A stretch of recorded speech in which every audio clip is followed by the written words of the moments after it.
Kortizol gormoni me'yordan ko'tarilib ketsa, uni qanday qilib normaga tushirish mumkin va uni qanday normada ushlab yurish mumkin odam doimiy?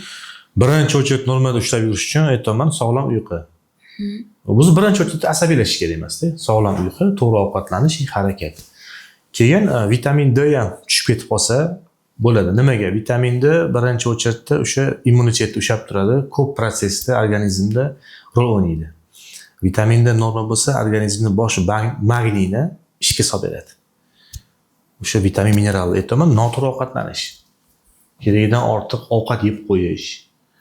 Keyin kortizolni ushlab yurish o'sha odam qanchalik kech yotsa, keyin telefon ko'p ko'rsa, telefondan chiqayotgan nurlar ham baribir blokировать qilib qo'yadi-da. Organizm ishlab chiqarmoqchi bo'lgan melatonin degan uyqu gormoni bor. Bloklab qo'yadi. Uyqu полноценный bo'lmagandan keyin kortizol ko'payadi. Stress kortizol ko'paytiradi. Depressiya hammasi bir-biriga bog'liq. Ko'payib ketib qoladi. Instagramda uyqu soatlari degan trendlar juda ham mashhur bo'ldi. O'zi aslida bu qanaqa narsa? Bor narsami? Uyqu soatlari bormi? Aniq inson tanasi to'yinib uxlaydigan vaqtlar. Bor albatta. O'zi вообще-то soch namoz vaqtini olaylik. Kechqurungi xuftondan keyin odam o'zi uxlash kerak. Shunga mo'ljal qilinganda. Aynan iminni o'sha organizm melatonin ishlab chiqargan vaqt bu. Soat 8 dan 9 dan organizm o'sha uyquga taylanish boshlaydi. Biz nima qilamiz? Telefon ko'ramiz yoki ishda bo'lib qolamiz, to'yga borib qolamiz o'tbetga. Endi har doim emas, bir xillaniki, bir xil spetsiyalni yurishadi endi kechqurun aylanib boshqa qilib. Ko'p kuzataman bu narsani. Hozirgi payt hech kim sir emas bu.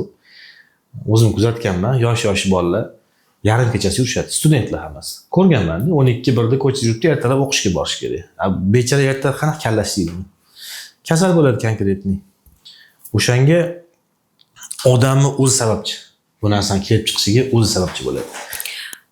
Sutkalab odamlar uxlamay yuradi. Ularni qanaqa yomon holatlar kutib turibdi. Inson majbur nimadir ish qilish kerak.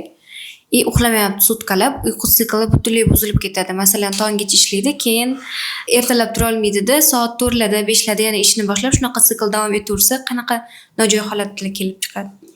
Nojo'ya holatlar juda ham ko'p. Yurak ketadi, asab ketadi, kortizol ko'payib ketib qoladi, ichki organlar, vitamin minerallar tushib ketib qoladi. Misol uchun erkak kishi bo'lsa, erkaklik kuchi pasayib ketadi. Ayol kishi bo'lsa ham shu ahvol, semirish paydo bo'lib qoladi.